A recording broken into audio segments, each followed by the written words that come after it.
Yes, तो अभी हम स्टार्ट करने वाले हैं क्लास 8 का एसएसटी का चैप्टर 2, ज्योग्राफी का चैप्टर 2 हम लोग अभी स्टार्ट करने वाले हैं। स्कूल है बीएमपीएस, ठीक है। बीएमपीएस रेफर्स बाल मंदिर, ठीक है। चलिए, ये इसका बुक का कंटेंट है। अभी हम आते हैं चैप्टर नंबर 2 पे। देखिए, जो चीजें मैं जैसे जैसे हाईलाइटिंग के लिए आपको बताती जा रही हूँ वैसे वैसे करते जाना और मुझे साथ साथ रिस्पॉन्स करते जाना सभी चीजों का। और आफ्टर द क्लास, जैसा कि मैंने अभी 5 मिनट पहले ही बताया था, बहुत सारे स्कूल्स के सारा मटेरियल बन चुका है and now this is my time, ठीक है। चलिए, तो अब हम स्टार्ट करने वाले हैं चैप्टर नंबर 2। चैप्टर नंबर 2 का नेम है नेचुरल रिसोर्सेज, जिसमें क्या क्या पढ़ने वाले हैं हम? Land, soil, water, natural vegetation और वाइल्ड लाइफ, ठीक है। पहले हम पढ़ेंगे लैंड एक रिसोर्स के तौर पर, फिर सॉइल पढ़ेंगे, फिर वाटर पढ़ेंगे, फिर क्या पढ़ेंगे? Natural vegetation. हमें ये 4 टॉपिक इस चैप्टर के अंदर कवर करने हैं, ठीक है। तो कौन सा टॉपिक हमें क्या क्या कवर करने हैं, पहले मैं एक एक करके आपको वो सब बताऊंगी। चलिए, पहले निकाल लीजिए 2.4, natural vegetation and wildlife. निकालो,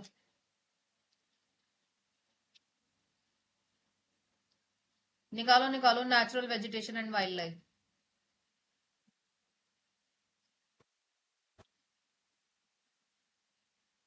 वाटर आ गया, वाटर के बाद है यस। 2.4 पे आइए, natural vegetation and wildlife. इसके अंदर आप क्या देखोगे? 3 अलग अलग छोटे छोटे कंटेंट आपको देखने को मिलेंगे, ठीक है। नेचुरल वेजिटेशन क्या होती है और वाइल्ड लाइफ क्या होती है? नेचुरल वेजिटेशन क्या होती है, तो यहां से मार्क करिए। Natural vegetation refers to the different plants, shrubs, trees that grow naturally in an area, जो बिना किसी इंटरफेरेंस के, किसके? ह्यूमंस के, जो एक एरिया में क्या होती है? ग्रो होती है, उसे क्या कहते हैं? वेजिटेशन। वाइल्ड लाइफ क्या होता है? Wild life refers to the different animals that are found in particular area, जो एक अलग अलग तरीके के एनिमल्स जो होते हैं वो हमारे एक ही पर्टिकुलर एरिया में मिलते हैं। Plants and animal are an important part of our biosphere, ये एक इम्पॉर्टेंट पार्ट है हमारी किसका? बायोस्फीयर का। It is their interdependence and interaction, ये क्या है? इंटरडिपेंडेंट है और ये इंटरेक्ट करते हैं, ठीक है। जो किसमें जरूरी है? हमारे इको सिस्टम में। प्लांट से हमें क्या क्या मिलता है बताओ? अब शेल्टर, मेडिसिन, क्लोथ्स, टिम्बर और बहुत सारी चीजें। और क्या मिलता है? ऑक्सीजन, ठीक है। हम क्या करते हैं? They provide us with oxygen and absorb carbon dioxide, ठीक है। They also help to control soil erosion and allow water to seep into the ground, पानी को ऑब्जॉर्व करके ग्राउंड तक भेजते हैं। देयर फोर, इसीलिए ये क्या है? एक इंपॉर्टेंट रिसोर्स है। क्या इंपॉर्टेंट रिसोर्स है? प्लांट, ठीक है। अब वाइल्ड लाइफ क्या है? वाइल्ड लाइफ विच इंक्लूड, इसमें क्या क्या इंक्लूड होता है? प्लांट, बेटा, ठीक है। वाइल्ड लाइफ क्या है? Which include animal, birds, insect. इसमें क्या क्या इंक्लूड होते हैं? एनिमल होता है, बर्ड होता है और इंसेक्ट इंक्लूड होता है, जो हमें अलग अलग तरीके की चीजें प्रोवाइड करते हैं, जैसे मिल्क, मीट, एग्स, हनी, ठीक है। It provide wool and silk for clothing.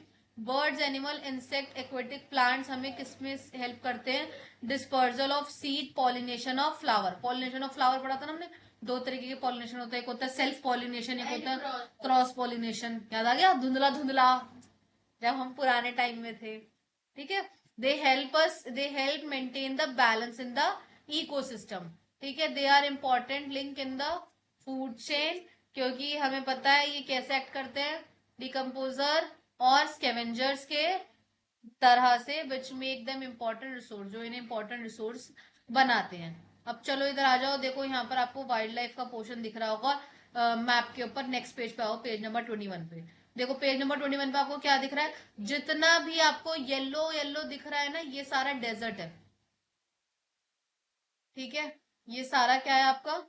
Desert है, ठीक है। जितना भी आपको ब्राउन पार्ट दिख रहा है वो क्या है आपका ट्रॉपिकल रेन फॉरेस्ट है। यहाँ पर ट्रॉपिकल रेन फॉरेस्ट है। सेमी डेजर्ट मतलब जहाँ पे डेजर्ट भी है और थोड़ा नॉन डेजर्ट एरिया भी है। ठीक है। जो ब्लू ब्लू पोर्शन है वो क्या है कोनीफेरस फॉरेस्ट। कोनीफेरस फॉरेस्ट कौन से होते हैं जो ऊपर से कोन की तरह दिखते हैं जैसे कौन सा क्रिसमस ट्री। और ये कैसे वाले फॉरेस्ट होंगे ये हमेशा ठंडे ठंड वाले इलाके के अंदर होंगे और इसीलिए हमारे कहाँ है ज्यादा ऊपर है ना ऊपर ऊपर की तरफ देखने को मिलेंगे। ये आप पढ़ोगे तो आपको पता लग जाएगा। जैसे जो जो आपका ऑरेंजिश है हल्का ऑरेंजिश आपको नॉर्थ अमेरिका के हिस्से में मिल जाएगा। यहाँ पर स्टेपीज है। हाँ ठीक है स्टेपीज और प्रेरीज। ठीक है। डिसीडियस फॉरेस्ट आपको ग्रीन कलर में मिल जाएगा कोनीफेरस के नीचे। ठीक है। अभी हमने ऊपर क्या पढ़ा है नेचुरल वेजिटेशन और वाइल्ड लाइफ। नेचुरल वेजिटेशन मतलब प्लांट्स वाला सेक्शन। प्लांट्स से हमें क्या क्या मिलता है। वाइल्ड लाइफ मतलब कुछ एनिमल्स से हमें क्या क्या मिलता है वो अभी हमने किस में पढ़ा है फर्स्ट पॉइंट में पढ़ा है। अब हमें इसी का सेकंड पॉइंट पढ़ना है distribution of natural vegetation and wild life. अब ये इंडिया में अलग अलग जगहों पर कौन कौन सी चीज कहां पर है। ठीक है। पहले आ जाओ तुम मैप के ऊपर देखो जितने भी जगह पे ट्राइंगल बना है छोटा सा बॉक्स मिल रहा है। छोटे बॉक्स में ट्राइंगल वाला हिस्सा कौन सा है माउंटेन फॉरेस्ट। फिर नेक्स्ट थ्रॉन फॉरेस्ट। थ्रॉन मतलब कांटों वाला। ठीक है। Tropical deciduous forest. Tropical rain forest rain बारिश वाला देखो सबसे ज्यादा यहाँ पर है। हाँ टाइडल फॉरेस्ट सबसे ज्यादा गहरा हिस्से वाले ये वाले। ठीक है। और दो तरीके हमें पता है इंडियन ओशन नीचे है अरेबियन सी है साइड में क्या है बे ऑफ बंगाल इधर लक्षद्वीप आ जाता है और उधर अंडमान। ठीक है। चलो अब ये पढ़ते हैं the distribution and the type of natural vegetation depend on the climate. किसके ऊपर डिपेंड करता है climate soil topography of region. Topography क्या होती है दीदी वो हम भूल गए हैं। हमें अभी धुंधला धुंधला भी याद नहीं आ रहा है। ठीक है। तो टोपोग्राफी क्या होती है topography it's a kind of a आप ऐसे समझो कि एक तरीके का चार्ट सिस्टम होता है जिसकी हेल्प से हम लेयर्स पता कर सकते हैं। ठीक है। जैसे इंडेक्स होता है ना इंडेक्स की हेल्प से हमें बुक के चैप्टर्स पता लग जाते हैं ऐसा कुछ समझो। ठीक है। अभी डिफाइन एग्जैक्टली तो नहीं बताऊंगी मैं क्योंकि सिलेबस का हिस्सा नहीं है अभी इस टाइम पर इस टॉपिक में। Vegetation may be classified as a forest. Vegetation किस किस के अंदर क्लासिफाइड होती है फॉरेस्ट ग्रासलैंड स्कर्बलैंड शर्ब्स और टूंड्रा। ठीक है। Forest are mainly found in the region कहां पर मिलेंगे जहां पर सबसे ज्यादा बारिश होती है। ठीक है। ग्रासलैंड सबसे ज्यादा कहां मिलेंगे मॉडरेट बारिश होती है। ठीक है। एक तरफ ऐसे करके लिख लो एक तरफ लिखो एक कहीं पर भी जगह बना के ऐसे लिखो रेनफॉल। ठीक है। रेनफॉल और आगे लिखो उसका मार्किंग सिस्टम जैसे या फिर वहां पे लिख दो पॉइंट्स ऊपर। ठीक है। देखो ऐसे लिखना है एक तरफ रेनफॉल एक तरफ मार्किंग सिस्टम। यहाँ पे लिखोगे हाई। हाई कहाँ मिलेगा जैसे एक तरफ रेनफॉल एक तरफ लिख देना प्लेस। रेनफॉल हाई कहाँ पे कौन से रीजन में होगी ग्रासलैंड वाले में कैसी रेनफॉल होगी मॉडरेट वाले में कैसे होगी ऐसे बना लेना एक। ठीक है।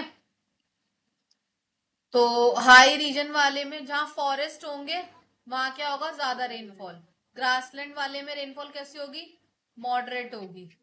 ठीक है। शब्स वाले में कैसी रेनफॉल होगी लो। टूंड्रा के अंदर कैसा होगा ये टूंड्रा कौन सा रीजन होता है ठंडा रीजन। तो यहाँ बारिश होगी नहीं भी होगी तो क्या होगा स्नो होगा। ठीक है। अब कहीं तुम बोलोगे नहीं दीदी हम तो माउंट एवरेस्ट पर जाने का तुम कहेंगे हमें रील बनानी है बादल बरसा।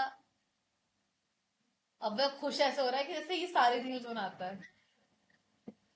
ठीक है। The distribution of wild life depends on climate and natural vegetation. यही डिस्ट्रीब्यूशन किसके ऊपर डिपेंड करता है आपके क्लाइमेट और नेचुरल वेजिटेशन के ऊपर। डेंस फॉरेस्ट जो सबसे डेंस मतलब क्या होता है गहरे फॉरेस्ट उनमें सबसे ज्यादा क्या मिलेगा आपको वाइल्ड लाइफ देखने को मिलेगा। डेजर्ट वाइल्ड लाइफ ये डिफरेंट होगी किससे टूंड्रा रीजन से। क्यों भाई डेजर्ट अलग है और कोई और टूंड्रा रीजन कैसा है ठंडा रीजन है। अब तुम सोचोगे कि तुम्हें कश्मीर या फिर ऊपर ठंडे वाले जोन के अंदर तुम्हें ऊंट मिल जाए। ऊंट तो नहीं मिलेंगे ऊपर है ना ज्यादा हैवी रीजन में क्या मिलेंगे वो एनिमल्स मिलेंगे जो ज्यादा हैवी होंगे जिनके शरीर पर ज्यादा बाल होंगे। ठीक है। डिफरेंट टाइप्स ऑफ वेजिटेशन अलग अलग यहाँ पर मिलती है और एनिमल्स भी यहाँ पर मिलते हैं। ठीक है, अब नेक्स्ट आ जाओ थर्ड के ऊपर, कंजर्वेशन। भैया हम इतने मेहनत से हम सारे इंडिया को नाप रहे हैं, इधर ये मिलता है, इधर वो मिलता है, इधर मिलता है, पर हम हमें क्या करना है, रिजर्व करना है, बचाना है। To meet the demand of rising population and urbanisation, forest have been cleared for agriculture, industrial and construction. ये बात हमें किताब भी बता रही है, हमारी बढ़ती जरूरतों की वजह से हम लोग क्या करते जा रहे हैं, जंगलों का खात्मा करते जा रहे हैं। ठीक है, ऐसे बोलती है ना वो news anchor. Deforestation is not only affect wild life, ये वाइल्ड लाइफ को ही अफेक्ट नहीं करता, and physical condition of an area, उस एरिया की फिजिकल कंडीशन को भी अफेक्ट करता है। It also contribute to the global warming, ये हमारी ग्लोबल वार्मिंग को भी इंक्रीज करता है। As the number of tree falls, जैसे जैसे पेड़ गिरते जा रहे हैं, कार्बन डाइऑक्साइड हवा में क्या हो रही है, तेजी से बढ़ती जा रही है। ठीक है, और इससे क्या हो रहा है, टेम्परेचर क्या है, बढ़ रहा है। ये कॉमन फिलोसफी है, क्योंकि पेड़ों से, पेड़ हमसे क्या लेते हैं, ऑक्सीजन, है ना, है ना। देख देख ले, ये लड़का बदतमीज हो गया, पेड़ हमसे ऑक्सीजन लेते हैं, कार्बन डाइऑक्साइड।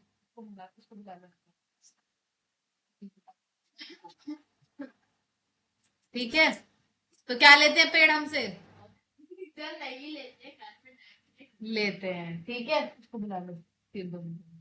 ठीक है, तो वो हमसे लेते हैं कार्बन डाइऑक्साइड, पर क्योंकि पेड़ों को हम खत्म करते जा रहे हैं, बढ़ती जा रही है, और इसकी वजह से क्या हो रहा है,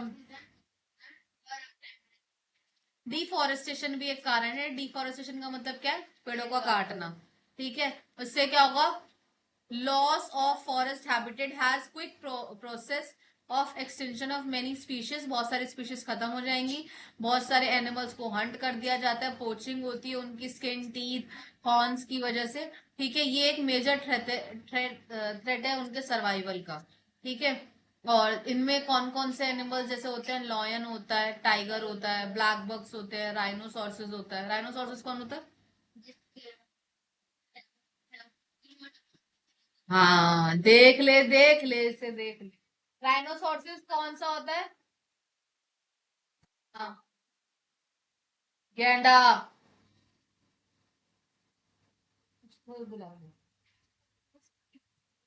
हिप्पोपोटामस और राइनोसोर्सिस और गैंडा और हॉर्न और यूनिकॉर्न, ये और पापा की परियां, पापा के परे, ये सब डिफाइन पता करके फिर मुझे कल बताना।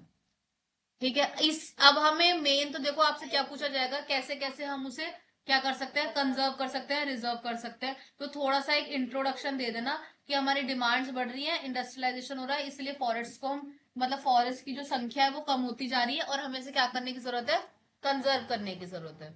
ठीक है, उसको भी बुला ले, हाँ, और बैठ जाओ, नहीं कर लो काम अंदर। ठीक है, तो हम उसको कैसे कर सकते हैं, गवर्नमेंट ने बहुत सारे नेशनल पार्क बनाए हैं, वाइल्ड लाइफ सेंचुरी बनाई है, और क्या बनाए हैं,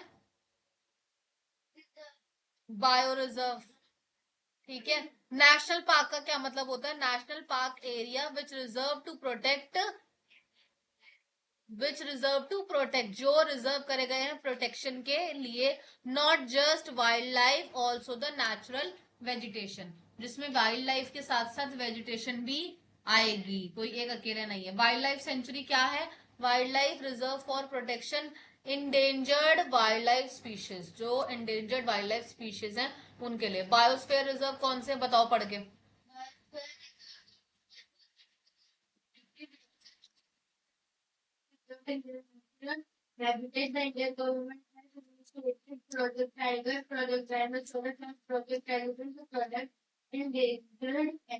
तो अब बताओ कौन कौन से प्रोजेक्ट चलाए गए हैं,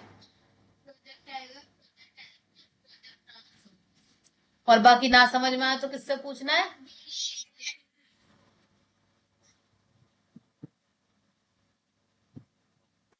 भव्य कह रही है, मुझे तो नहीं पता। लार्ज स्केल, और क्या करना है हमें, बड़े स्केल पर क्या करना है, एफॉरेस्टेशन, पेड़ ज्यादा उगाने हैं भाई, पेड़ उगाओगे तभी तो, और पेड़ उगाने के लिए हम क्या करते हैं, सेलिब्रेट, वन महोत्सव, इसमें भी इन्होंने दिया है गवर्नमेंट ने, हाँ। ठीक है। और मैनी कंट्रीज, बहुत सारी कंट्रीज ने लॉ पास आउट करे हैं ताकि आप हंटिंग को बैन कर दो। ठीक है। हाँ जी। और कौन कौन सी इंडिया में क्या क्या हंट करना बंद है? Black buck, deer, tiger, peacock, ये सब क्या है? इलीगल है। ठीक है। And an international convention CITES the convention of international trade in, समझ आया? ये इसकी फुल फॉर्म है, ध्यान होना चाहिए किस लिए काम करता है, साइट। ठीक है। ये भी अडॉप्ट करा गया है और इसमें जो ट्रेडिंग वगैरह है इसको क्या कर दिया गया है? बैन कर दिया गया है। ठीक है। अब ये बायोस्फीयर रिजर्व आप पढ़ोगे, थिंक एंड आंसर इसका दोगे। अब आ जाओ फर्स्ट पेज पे वापस। अभी हमने क्या पढ़ा है? हमें वेजिटेशन, ठीक है, हमें बचाना है। ठीक है। और इसके साथ साथ हमें पेड़ पौधों के साथ साथ क्या बचाना चाहिए जो क्राइसिस में है? पानी। क्या बचाना चाहिए? अभी हम क्या पढ़ेंगे? पानी। क्या पढ़ेंगे अभी हम? पानी। Water as a resource. ठीक है। 2.3 निकालो टॉपिक पर।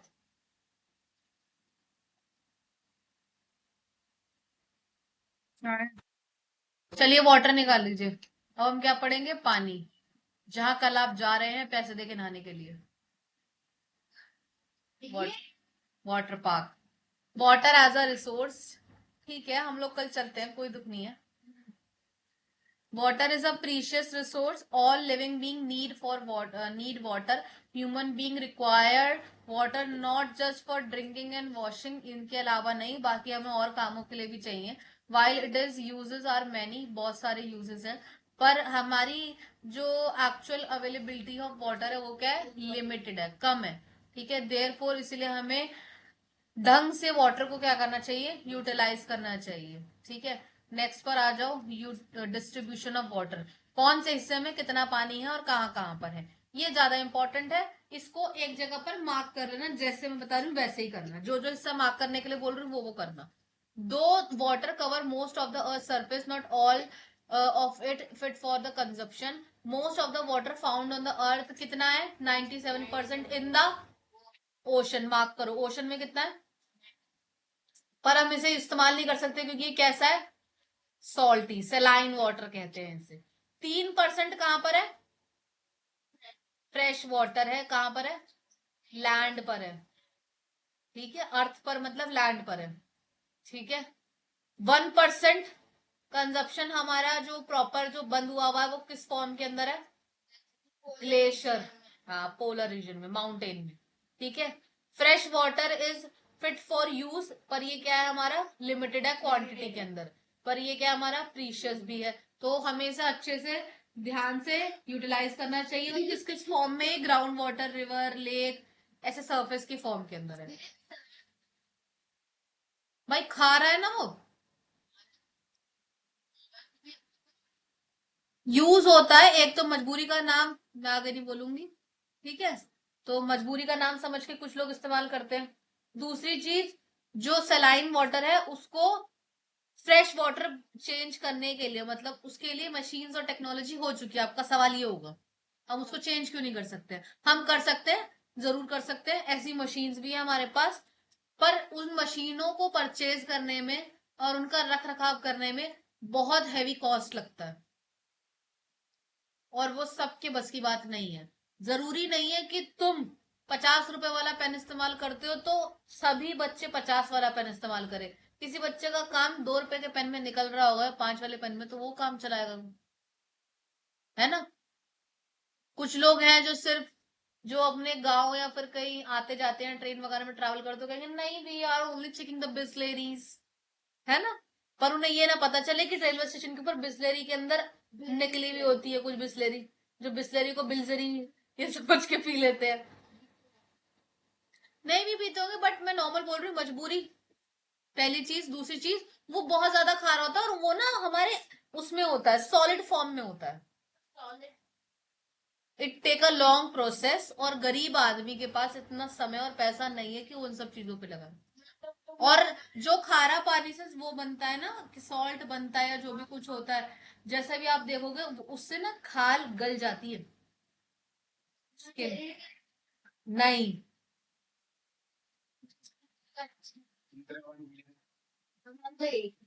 हाँ, मन तो यही करे, अभी कल जा रहे हैं हम वाटर पार्क, टेंशन मत लो। India has abundant resource of water. However, as these resources are not distributed unevenly, our country faces an acute shortage of water. Acute क्या होता है? बहुत कम है, बहुत कम। ठीक है। इंडिया इंडिया क्या है हमारे, पेनिनसुलर रीजन में आता है, नीचे वाला। ठीक है। पर आप देखोगे पेनिनसुलर रिवर कौन कौन सी है? गंगा, ब्रह्मपुत्र, नर्मदा। ये एमसीक्यूज के फॉर्म में आएगा, इसे मार्क कर लेना। ठीक है। और भी अलग अलग रिवर्स है, और हमारे क्या है, मॉनसून के रीजन में। Most of the river flood during the rainy season. बहुत सारे रिवर्स में क्या आ जाता है? फ्लड आ जाता है। क्या आ जाता है? बाढ़ आ जाती है। ठीक है, दुबई वाली नहीं, ओरिजिनल वाली।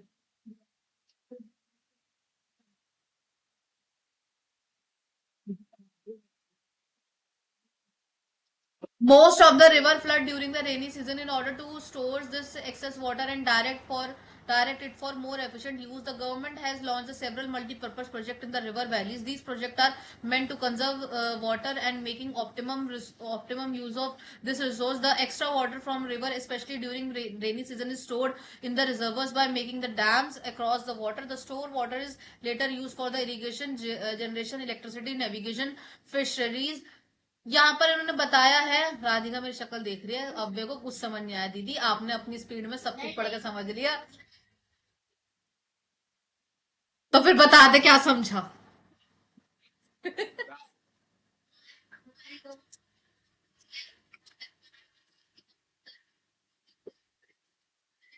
तेज बोल भाई।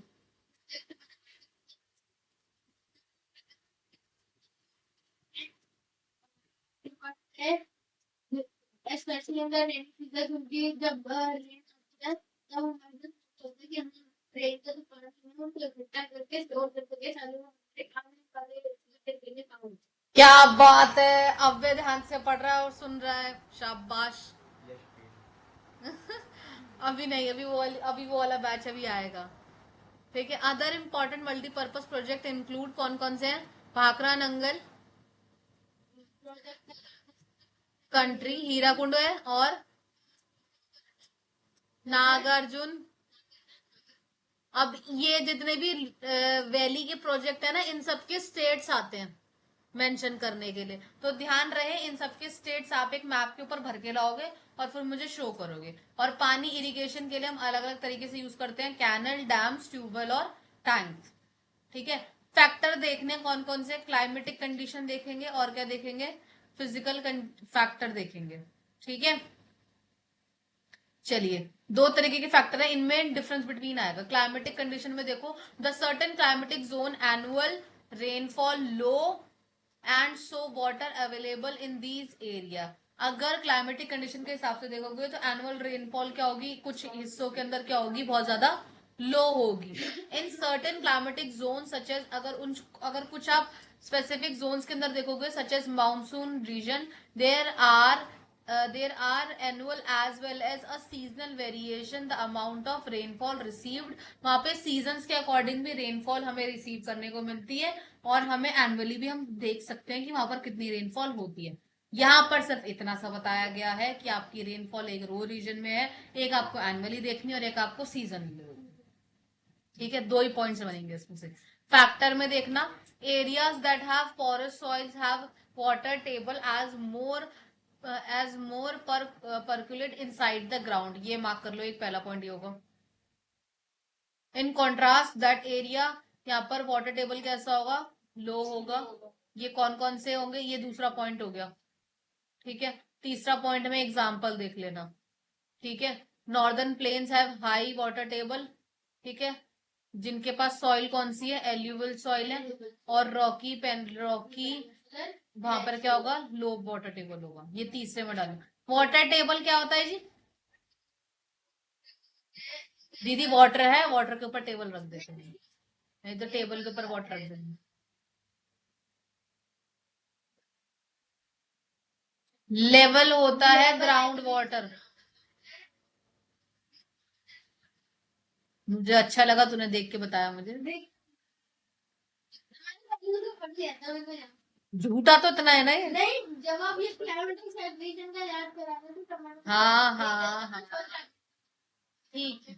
अब मैं तुझसे दूसरा वाला पूछती हूँ, रुक जा। Natural imbalance in water availability. As the result of the factor affecting the distribution of water, there is a natural imbalance in availability of water. Some part of the world have more water while other faces the shortage. कुछ एक हिस्सों में पानी ऐसा है कि अथाह है, भाई बहुत ही पानी है, और दूसरे हिस्सों में कुछ ऐसे में जहां पर पानी की शॉर्टेज है। ठीक है। Human human activity added to making water a scarce resource. हम ही लोगों के अच्छे कर्मों की वजह से पानी की कमी हुई है। Human activity has added to making water a scarce या स्केयर रिसोर्स। कमी होना। The growth in the population, population बढ़ती गई, अर्बनाइजेशन होता गया, पानी की डिमांड भी बढ़ती गई। ठीक है। It also lead the demand of food. अब पानी चाहिए तो खाना भी तो चाहिए। ठीक है। As a result of agriculture, और ऐसा तो है नहीं कि हम लोग बिग बॉस के घर में रह रहे हैं तो बिग बॉस टास्क दे रहे हैं हमें। As the result of agriculture has risen and more water being used for the irrigation. ज्यादा पानी हमारा इरिगेशन में इस्तेमाल होता है। कहां पर देखोगे आप? ये नॉर्दर्न प्लेन ऑफ इंडिया के अंदर वाटर टेबल के हिस्से चेक करोगे, many water bodies dried up. बहुत सारी वाटर बॉडीज तो सूख गई हैं, और क्योंकि हमने उनको ज्यादा एक्सप्लॉइट कर दिया, कुएं सूख गए हैं आधे से ज्यादा। अगर आपको सिंक होल का कॉन्सेप्ट पता हो, और अभी आप करंट न्यूज भी देख रहे हो, तो सिंक हुआ है राजस्थान में, सिंक होल हुआ है, जमीन अंदर अपना आप धस जाती है।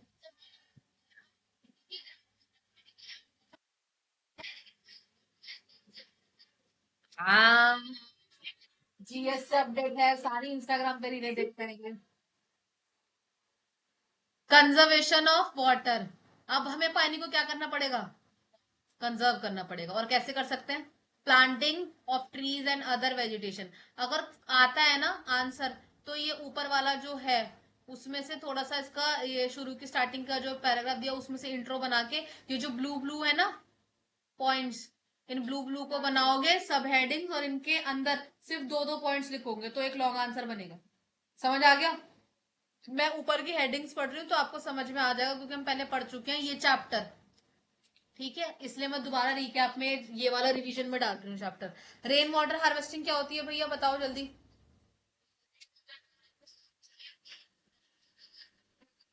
ताकि फिर हम फ्यूचर में काम कर। शाबाश, तुम बताओ रेन वाटर हार्वेस्टिंग।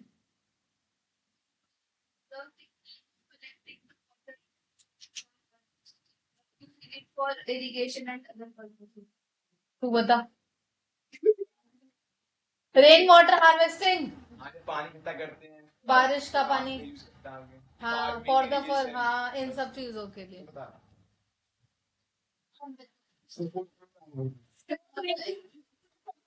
और ऑल्सो ये किस में मदद करता है? वाटर टेबल में। ठीक है। ऐसा नहीं है कि बारिश का पानी इकट्ठा हुआ और तुम गड्ढा बना के उसमें नहा रहे हो बारिश। ठीक है। और क्या होता है? Use of sprinklers, drip and trickle irrigation. कैसा होता है ये? स्प्रिंकलर्स क्या होते हैं जी? हाँ, खेतों में पानी ऐसे स्प्रिंग गुब्बारा लगाएगा वो। गुब्बारा, फव्वारा, फव्वारा। होली गई बेटा, आ जाओ। पानी की कमी के ऊपर बात हो रही है। ठीक है। फव्वारा लगाने से पानी क्या सभी तक पहुंचेगा? हाँ जी पहुंचेगा। पानी जो एक्सेस में ट्यूबवेल चला के छोड़ देते थे ना, जो पेड़ पौधे नहा लिया करते थे, ठीक है, वो नहीं होगा। ठीक है, ये टॉपिक्स पढ़ने हैं, और इनके अंदर के जो इतने बड़े बड़े ये पॉइंट्स लिखे हैं ना, इनको 2 या 3 शॉर्ट पॉइंट्स में लिखने हैं। और मार्क करके मुझे इस क्लास के बाद दिखाओगे आप। फिर हमें क्या करना है? रिसाइकल।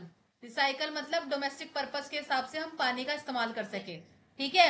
जैसे मान लीजिए आपने कपड़े धोए हैं, कपड़े धोने के बाद आपका पानी बचता है, अब जरूरी नहीं जाके आप उसको नालियों में अंधाधुंध फैलाए जाओ। आप एक काम करो, उसे जीनों पे फेंक दो, है ना, ताकि आप जीने धुल जाए थोड़े से, या अपनी गाड़ी धो लो। सर्फ का पानी तो है ही वो। या फिर अपने प्लांट्स में डाल सकते हैं। नहीं, प्लांट्स में नहीं डालना, मर जाएंगे पौधे। हाँ, साफ पानी डाल सकते हैं।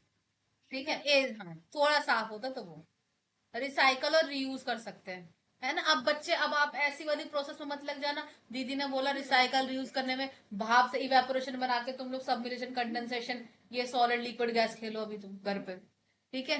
Treating influence, treatment of sewage and industrial influence before releasing them water bodies can help to check the water pollution। इन लोगों को क्या करना चाहिए, वाटर पोल्यूशन को चेक करना चाहिए, बिना किसी चेकआउट के इन्हें एकदम से वेस्ट मटेरियल पानी के अंदर नहीं छोड़ना चाहिए, वरना यमुना नदी कैसी हो गई है अब। और कोविड आया था तो यमुना नदी तो कितनी सुंदर हो गई थी। भाई। हाँ, पूरा झाग यमुना नदी। We must inoculate the habit of not wasting any natural resource. We must also help raise awareness, educate people about the importance of natural resources and to protect them। हमें लोगों के अंदर अवेयरनेस लानी चाहिए। अब आ जाओ पेज नंबर 1 पे, क्योंकि अब हम क्या पढ़ेंगे, पानी। अब हमने कितना सारा क्या पढ़ा है, पानी। भूल भुलैया की तरह भागना नहीं है पानी से। ठीक है। नेक्स्ट आ जाओ किस पे, लैंड पे। क्या पढ़ेंगे हम, लैंड, जमीन।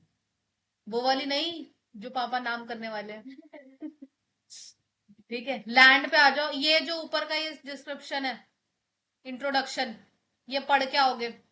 You have study about the resource, हमने रिसोर्सेज के बारे में पिछले चैप्टर में पढ़ा है। रिसोर्सेज क्या होते हैं, नेचुरल रिसोर्सेज पढ़ोगे।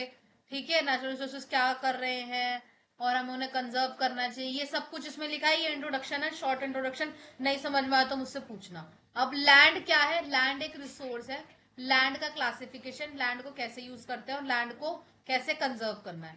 Land as a resource, land provide soil cover for the growth of plant. It provide minerals resource to industry, material for the construction of houses. It also important resource of livelihood for man. Land is an important resource, however availability is limited। हमें पता है land बहुत ज्यादा important resource है, ठीक है, सभी expect से, बट ये क्या है हमारे पास, लिमिटेड है, कम है। ठीक है, ओनली 30% ऑफ टोटल एरिया, ये कितना कवर्ड है लैंड से। नीचे वाली लाइन मार्क करो, लैंड एरिया कितना, 30%। ठीक है, 90% वर्ल्ड पॉपुलेशन ओवर द। ठीक है, नेक्स्ट पेज पे आ जाओ जल्दी।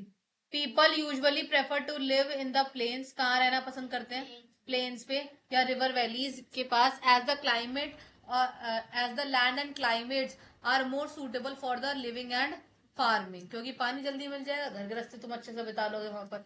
ठीक है, आगे की मत सोचो, आगे आ जाओ। द रिमेनिंग एरिया, बाकी जो माउंटेन डेजर्ट डेंस फॉरेस्ट है, यहाँ पर आया पोलर रीजन है, यहाँ पर आपको जो लिविंग कंडीशन है बहुत ज्यादा क्या मिलेगी, टफ मिलेगी। ठीक है, पॉपुलेशन भी क्या होगी, कम होगी। ठीक है, अब ऐसा नहीं है ना कि आप जाके पर्वतों के ऊपर ही रहने लग जाएं। इट डजेंट मीन, इसका मतलब ये नहीं कि वहां पर लैंड रिसोर्स नहीं है, वहां भी है, बट हम हमारे अकॉर्डिंग फेवरेबल नहीं है। ठीक है, अब तुम सोचो कि तुम दिल्ली में रहने वाले और जाके रहने लग जाओ तुम माउंट एवरेस्ट के आसपास, या माउंटेन वाले रीजन, या आप तुम उत्तराखंड की तरफ भी देख लो, तुमको हर दूसरे दिन तो यहाँ बाढ़ आ जाती है भाई, कैसे रहूं मैं। Land is not resource, land यहाँ पर एक देखो यहाँ पे लिखा, it does not mean uninhabited land is not a resource. Every bit of land of our planet is a resource. हर एक हिस्सा हमारे लैंड का क्या कहलाता है, रिसोर्स कहलाता है। Mountain give birth to perennial river and support forest to turn provide shelter to the wild life. ये मार्क करो, ये पूछते हैं ये लोग। प्लेन्स वाला रीजन भी मार्क करो, plains provide fertility and flat terrain for agriculture. Plateau भी मार्क करो, ये वाले नीचे की जो लाइन है मार्क कर लो यहाँ से, माउंटेन रीजन से। क्लासिफिकेशन ऑफ लैंड पढ़ेंगे। ये बहुत बढ़िया है क्लासिफिकेशन ऑफ लैंड। एक हिस्सा, अब आप अलग अलग तरीके के हिस्सों के बारे में पढ़ोगे। पहला है रिलीफ। रिलीफ एक ऐसा हिस्सा है जहां पर उसको अलग अलग पार्ट्स में डिवाइड करा जाता है। रिलीफ क्या कह सकते हैं हम, एक ऐसा प्लेन सरफेस एरिया, उसमें क्या क्या आता है, प्लेन्स मतलब प्लेन हिस्सा आ गया। प्लेट्यू मतलब प्लेट्यू क्या होता है, ये वो हिस्सा होता है जैसे टेबल लैंड होता है ना, टेबल का टॉप होता है, नीचे से ऊपर उठता हुआ और ऊपर जाके थोड़ा फ्लैट, ये क्या रीजन होते हैं, प्लेट्यू होता है। ठीक है, माउंटेन तो हमें पता है, जिंदाबाद। ठीक है, माउंटेन देखो यहाँ पे आ भी रहा है, नहीं, कॉनिकल शेप के अंदर होते हैं। प्लेट्यू क्या होते हैं, हाईलैंड्स या फ्लैट टॉप। प्लेन्स क्या होते हैं, फ्लैट होते हैं। ठीक है, अब नेक्स्ट पे देखो सॉइल फर्टिलिटी। सॉइल फर्टिलिटी क्या होगी, या तो क्लासिफाइड फर्टाइल होगी, अच्छी होगी, या फिर क्या होगी, बारन होगी। ठीक है, डेवलपमेंट कैसा होता है, डेवलपमेंट कहाँ देखेंगे हम लैंड पे, या तो रूरल या फिर अर्बन। ठीक है, यूज ऑफ लैंड कैसे, एरेबल, पास्चर, फॉरेस्ट, फैलो, कल्टीवेबल, वेस्ट। अभी अलग अलग में देखोगे। अरेबल लैंड कौन से होते हैं, जो किसके लिए इस्तेमाल करते हैं, ग्रोइंग क्रॉप्स। जो ग्रेजिंग के लिए होते हैं, पैस्चर होते हैं। फैलो कौन से होते हैं, जहां पर सॉइल की फर्टिलिटी क्या होती है, बड़ी भी होती है। वन सीजन, एक ही सीजन होता है। ठीक है, क्रॉप्स ग्रोन होती है। Crop production. और दूसरा कल्टीवेबल लैंड कौन से होते हैं, not been cultivated land, land which can be use for crop production, crop production का इस्तेमाल होता है पर कल्टीवेटेड नहीं है, इसलिए ये क्या है, कल्टीवेबल वेस्ट लैंड। लिखा है आगे वेस्ट, खराब है। ओनरशिप, ये हमारी जमीन है। ठीक है, प्राइवेट मतलब प्राइवेट। कम्युनिटी मतलब जो सबकी है, पब्लिक। इसे पब्लिक वाली को हम क्या बोलते हैं, कॉमन प्रॉपर्टी। जैसे पार्क किसका है, मेरा पर्सनल है, नहीं, सबका है। ठीक है, लैंड यूज पे आ जाओ। लैंड यूज कैसे देख सकते हैं, लैंड के यूज हम अलग अलग फॉर्म में करते हैं, agriculture, forestry, mining, factories, construction, building, roads, इन सब चीजों में सबके अलग अलग पैटर्न होते हैं। किस किस के ऊपर बेस्ड होते हैं लैंड का यूज, क्लाइमेट के according, physical feature, physical feature जैसे टाइप ऑफ सॉइल, किस तरीके की वहां पर सॉइल है। अब गूगल मैप पे सॉइल होती है, मारो उसके उठा के खुद भाई।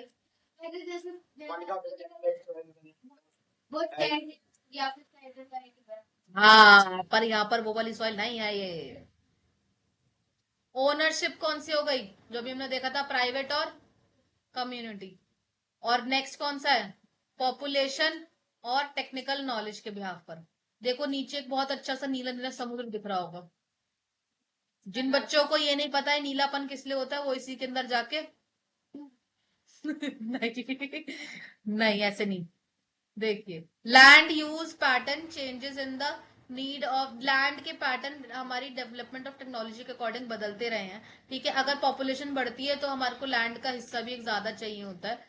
ये एक बार पढ़ना, ये आपको समझना, नीचे का जो हिस्सा है ना वो पढ़ना यहाँ से। Today we need a land not just for industries, house, transport, but also for the multiplexes, shopping malls, इन सब चीजों के लिए चाहिए। पर हमें ये बात समझनी पड़ेगी कि लैंड क्या है, लिमिटेड है, हमें उसको एक्सप्लॉइट नहीं करना चाहिए।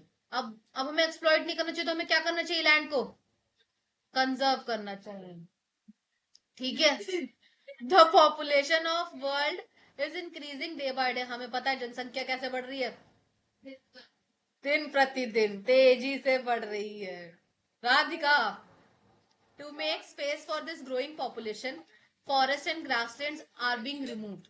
अब ज्यादा बढ़ रही है तो वो लोग, उन पॉपुलेशन बढ़ने की वजह से उनको लिवलीहुड चाहिए, अब वो जंगलों को काटना चालू कर रहे हैं। अब इससे क्या हो रहा है, आपका क्या देखोगे, डिग्रेडेशन ऑफ लैंड, लैंड खराब हो रहा है। हमने लैंड को हद से ज्यादा एक्सप्लॉइट कर दिया। नीचे देखो एक पिक्चर है सॉइल इरोजन की। डेजर्टिफिकेशन, क्या डेजर्टिफिकेशन से क्या समझ में आया आपको,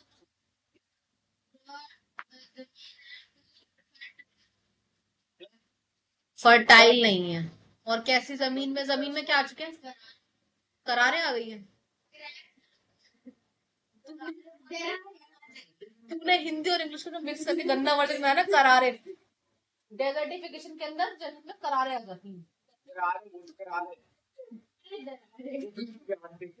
लैंडस्लाइड, लैंडस्लाइड मतलब जमीन नीचे मेरे बच्चे कितने अच्छे हैं, देख रहे हो। सॉइल इरोजन, डेजर्टिफिकेशन, लैंडस्लाइड, ये बहुत ज्यादा होती है कॉमन एरियाज के अंदर। अभी आप देखोगे in an effort to raise agriculture produce may have been making excessive use of chemical fertiliser, pesticide, insecticides over irrigation. This has may further degraded the soil. Therefore, there is an urgent need to conserve land. अब land कैसे हम conserve कर सकते हैं भैया, ये 7 point है, इसे पढ़ लेना। ए, फॉरेस्टेशन करो, कैटल और लिवली स्टॉक को कंट्रोल करो, वेस्ट लैंड को रिक्लेमिंग करो, और केमिकल और फर्टिलाइजर इंसेक्टिसाइड्स का रेगुलर जो एक्ट वगैरह, मतलब आप इसको कम इस्तेमाल करो, ढंग से करो, ठीक है।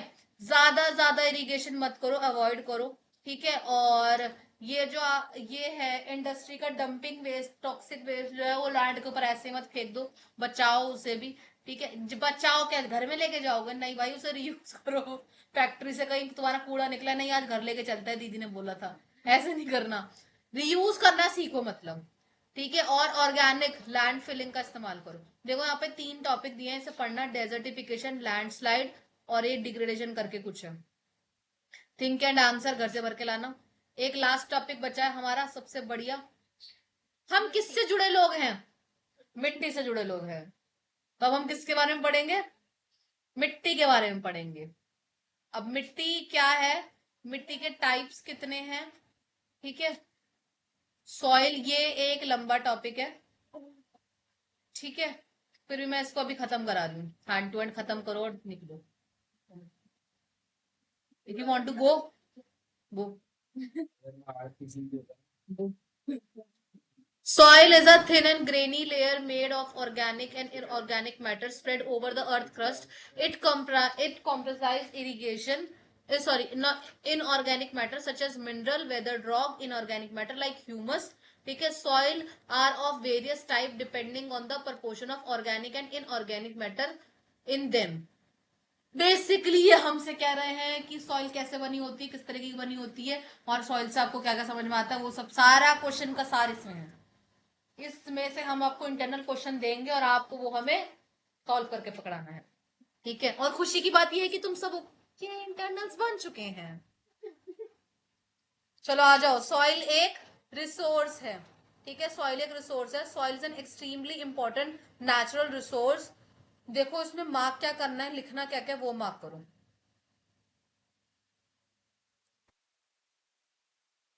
आपसे ये पूछा जाएगा जो सॉइल है वो सपोर्ट करती है प्लांट लाइफ को अर्थ पर, ठीक है। ये क्या है, असर्शन या रीजन, गिव रीजन दे दिया तो आपसे पूछा जाएगा, उसको एक्सप्लेन करना हो तो क्या लिखोगे इसके आंसर में। In the absence of soil cover plant cannot grow, therefore we can say that soil determine the agriculture activity in the region that have fertile soil, rich agriculture resources support the larger population। ये लिखना है इसका answer, समझ आ गया? पक्का। In the river valley fertile, ये नहीं लिखना, मैं बस आपको समझा रही हूँ, ठीक है।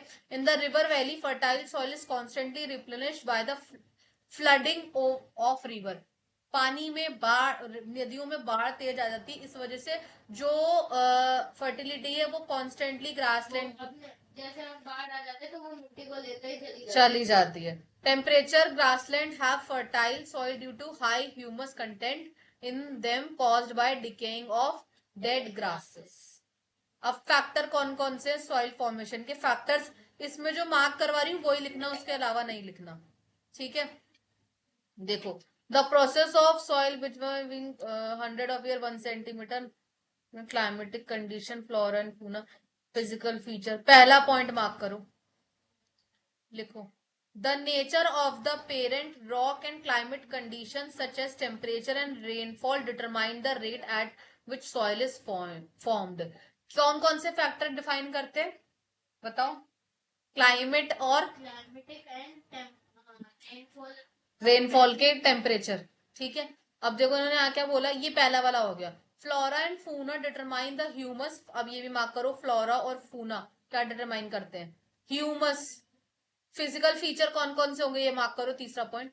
Physical feature such as altitude and slope of land along with the time determine the thickness of soil, बस ये 3 पॉइंट करने हैं। अगर इसके एग्जाम्पल है तो नीचे वाला एक एग्जाम्पल लिख देना।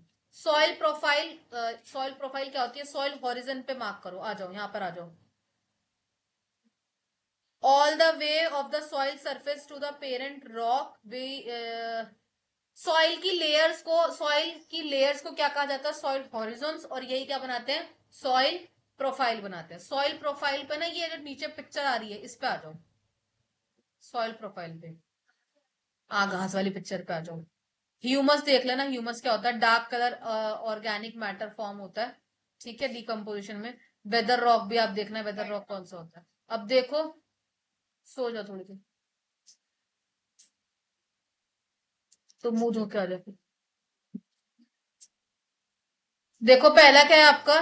टॉप सॉइल विद ह्यूमस, सब सॉइल विद ह्यूमस, सब सॉइल है, फिर आपका वेदर रॉक और फिर आपका बेड रॉक। ये ना horizon A B C D में आते हैं। पहले डी में आ जाओ, डी से नीचे चेक करो। डी में सबसे ज्यादा नीचे क्या देखने को आपको मिल रहा है? सॉलिड रॉक, मतलब सबसे ज्यादा। हाँ, बहुत टाइम लगेगा। वेदर रॉक में बताओ, वेदर रॉक में क्या होता है?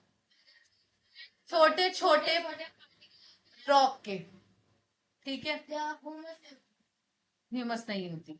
सब सॉइल में आओ, बताओ जहाँ पे क्या होगा? सैंड, क्ले और थोड़े से पत्थर भी होंगे, और यहाँ पे ह्यूमस होगी। हाँ, और फिर ऊपर टॉप सॉइल वाली में तो ह्यूमस होगी होगी। और इससे क्या क्या होगा? प्लांट की ग्रोथ होगी, ठीक है। टाइप्स ऑफ सॉइल आओ, टाइप्स ऑफ सॉइल आओ। टाइप्स ऑफ सॉइल में आप देखोगे 3 तरीके की सॉइल्स देखोगे आप, शायद 3 या 4। 7 सॉइल। ये ऐसे नहीं बनाना, इसका टेबल बनाना है। ये मैं अभी अलग आपको क्लास के बाद समझाऊंगी कैसे कंटेंट करना है। ये वाला टॉपिक छोड़ दो टाइप ऑफ सॉइल का, ये कॉपी में नोट्स बनेंगे इसके तो मैं बताऊंगी। कंजर्वेशन ऑफ सॉइल पे आ जाओ। हमें मिट्टी को क्या करना है? कंजर्व करना है। ये मैप इंपॉर्टेंट है, मैप करना। माउंटेन सॉइल कहाँ आती है, कैसे आती है। अच्छा एक चीज और, इस बार ना क्या कहते हैं, असाइनमेंट जो टेस्ट मिलेंगे, असाइनमेंट मिलेंगे, उस बार उसमें ना इस बार स्टाफ ने मैप ऐड करा है।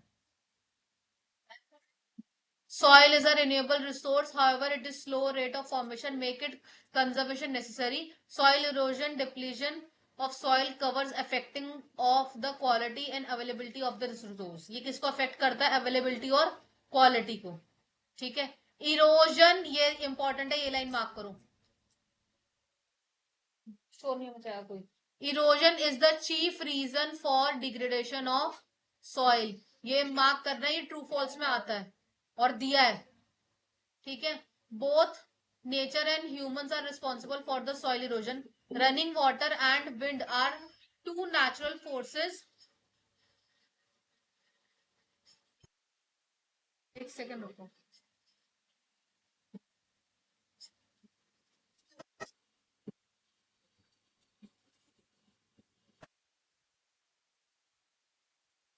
एक सेकेंड रुको बेटो, कहाँ आते हम?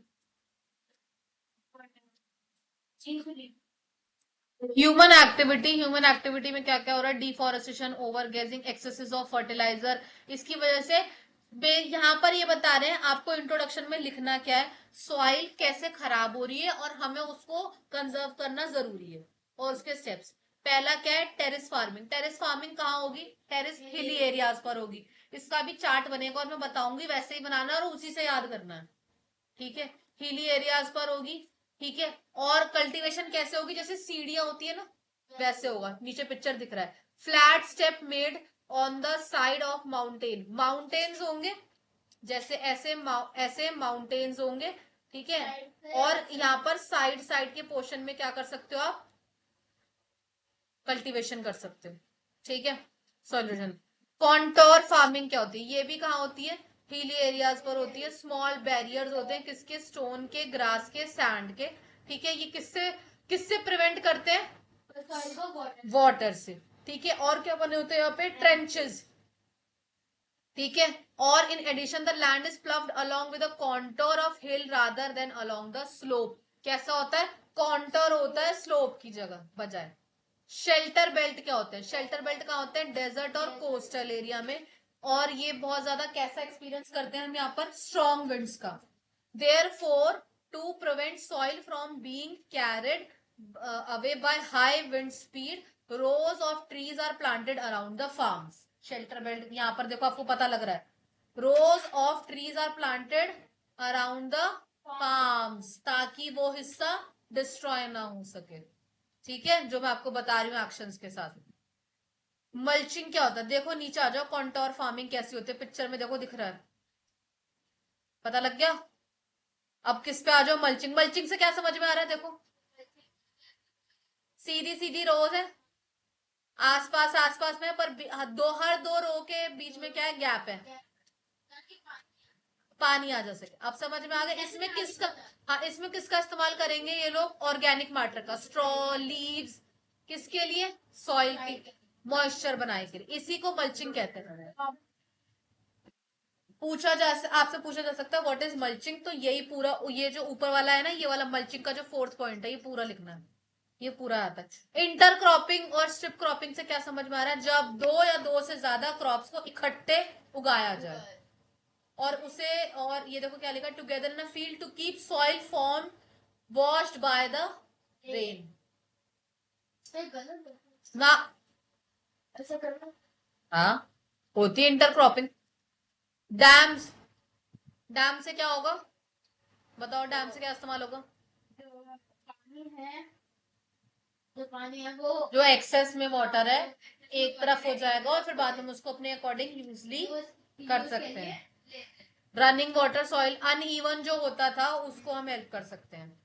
ठीक है, देखो लिखा है, this rock pile together to prevent soil from getting eroded by running water, eroded by running water, बहता हुआ पानी। हाँ हाँ, एफॉरेस्टेशन भी इसको कंट्रोल करने में इजी होता है, क्योंकि पेड़ों का जो रूट सिस्टम होता है वो बहुत ज्यादा स्ट्रांग होता है। अब हमें, मेरे को आपको कौन सा बताना है, एक दो टॉपिक बताने, टाइप्स ऑफ सॉइल और ये टेरेस फार्मिंग वाला। वैसे आपको पता लग गया है, बट फिर भी ना चार्ट के अंदर, क्लास खत्म होने के बाद कल में नहीं तो परसों में मैं आपको डायग्राम के साथ बता दूंगी, मुझे याद दिला देना एक बार, और इसका मटेरियल अपलोड हो जाएगा। एक चीज और बता देना, चलो वैसे तो अपलोड हो जाएगा, जब 2-3 चैप्टर के साथ ग्रुप डिस्कशन की क्लास होगी ना, उसके कुछ टाइम बाद मेरे चैनल पे जाके देखोगे, मैंने सब बच्चों के एमसीक्यूज डाल रही हूँ और वही टेस्ट में लगाऊंगी, उसे कर लेना। चलो अब हम मिलेंगे अगली क्लास में। बाकी कुछ ना समझ में आया तो किससे पूछना है, दीदी से। दीदी से।